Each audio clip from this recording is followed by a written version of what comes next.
11:01 p.m. on May 8, 1945 was known as Zero Hour in Germany. Following the country's defeat in World War II, the term came to symbolize the idea of a complete reset, a moment when the political, social, and moral structures of Nazi Germany had collapsed, and a new beginning felt like the only way forward. Over the next 20 years, the country rebuilt from the rubble while living in the long shadow of what it had been a part of, a reckoning that many tried to avoid. Accordingly, much of its post-war culture felt cautious and conservative, but a new generation of artists began pushing against that.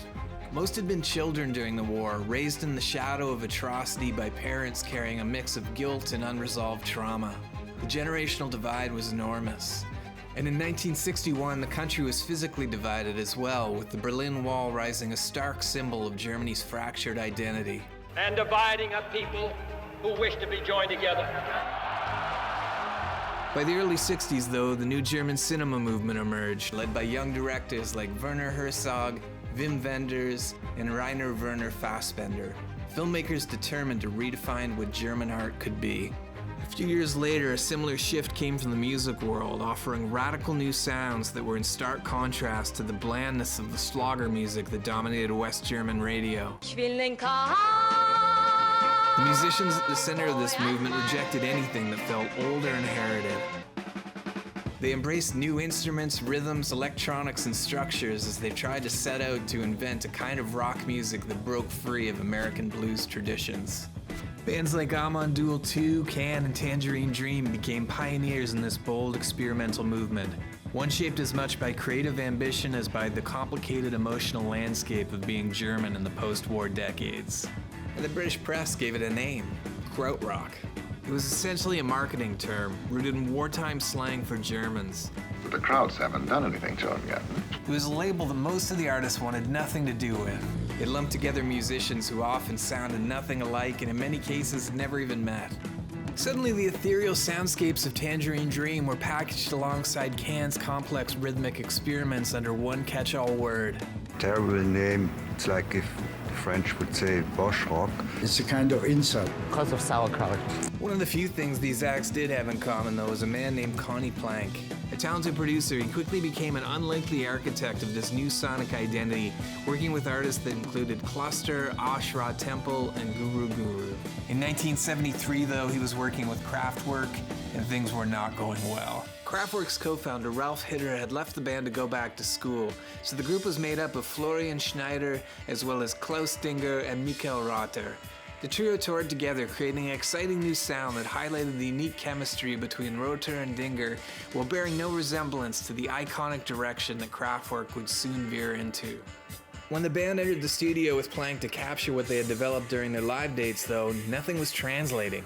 They tried a variety of approaches, but the results were stilted, flat, and lifeless. It was obvious that we couldn't continue. While the sessions were soon abandoned, Rother and Dinger were excited by the musical bond they had formed together on tour.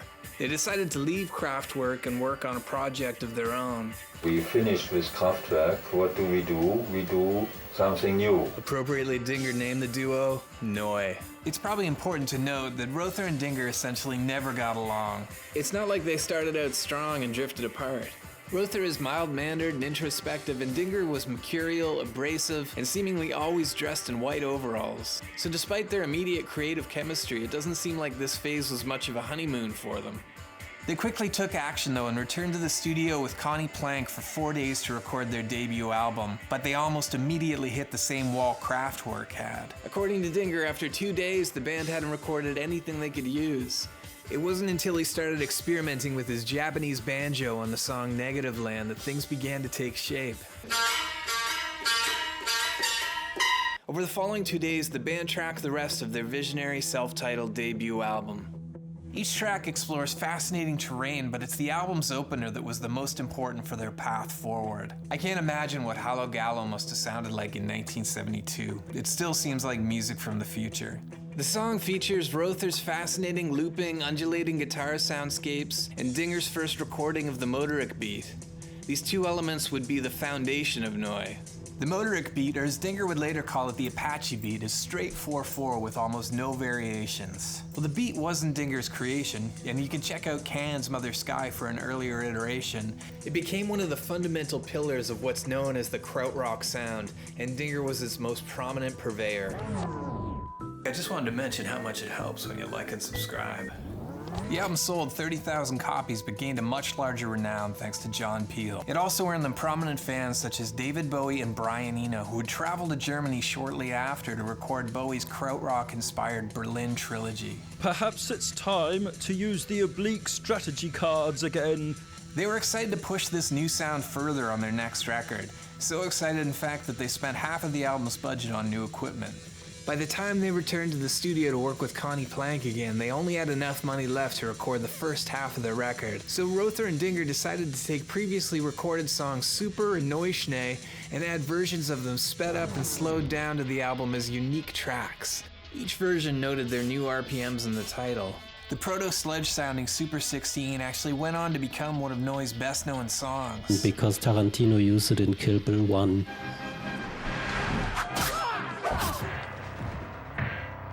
It may have been kind of a scam, but it was also a visionary move that invented what we now know as the remix. Following the completion of Neu 2, the duo headed in separate directions to tackle different issues they were facing. Klaus and his brother Thomas headed to England to try and organize a Neu tour there. Meanwhile, Rother headed to a remote town in East Germany called Forst, hoping to expand the band's live lineup. He was a fan of Cluster's track Im Süden from their album Cluster 2 and decided to travel to the Commune. Communes were very big in Germany at this point, where band members Hans Joachim Rodelius and Dieter Moebius lived to see if they had any chemistry.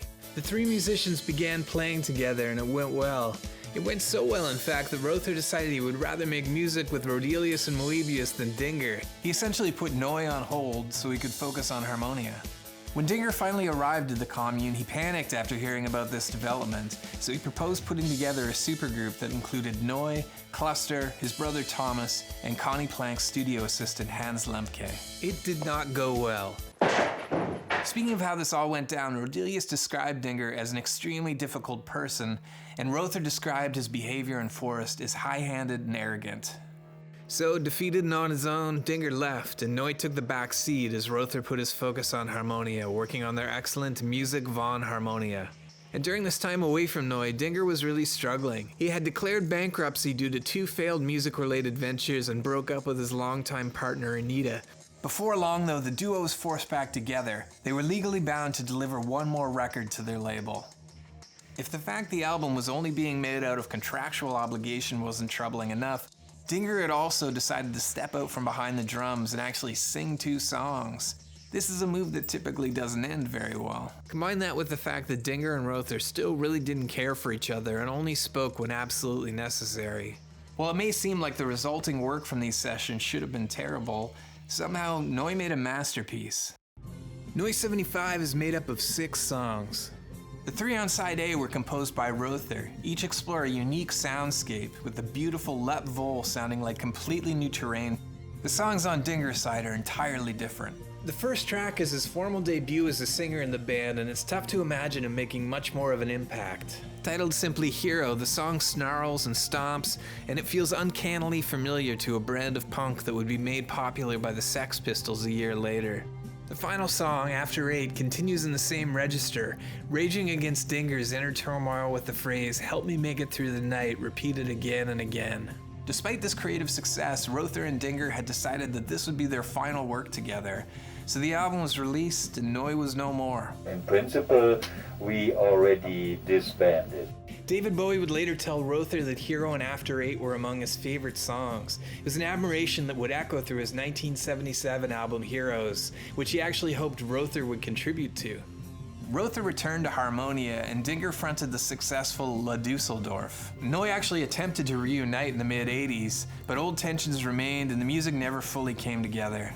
Matters were further complicated when Dinger went behind Rother's back and released the material from those sessions as Neu 4 and again later as Neu 86. Despite this, there was still the occasional talk of a reunion for a 5th record right up until Dinger sadly died in 2008. Let's talk about Krautrock. Let's Kraftwerk. Noi. Why aren't we talking about Noi? What is Krautrock? You don't know Noi? I am sorry. You don't know Noi. I am getting very stressed out that the head of our school does not know about Noi. Noi's influence has only continued to expand, with outspoken fans ranging from Radiohead and Sonic Youth to LCD Soundsystem, Oasis, U2, the Red Hot Chili Peppers, and of course, Iggy Pop. The drummer was playing in a way that when you listened to it, allowed your thoughts to flow. Emerging from the long shadow of Germany's Zero Hour, Rother and Dinger produced some of the most exciting and emotionally disarming music of the Krautrock era. Their interpersonal divide mirrored the culture one that fueled the new wave of German art that Noi were a part of. And like the remarkably pure goal of that movement, they created something genuinely new.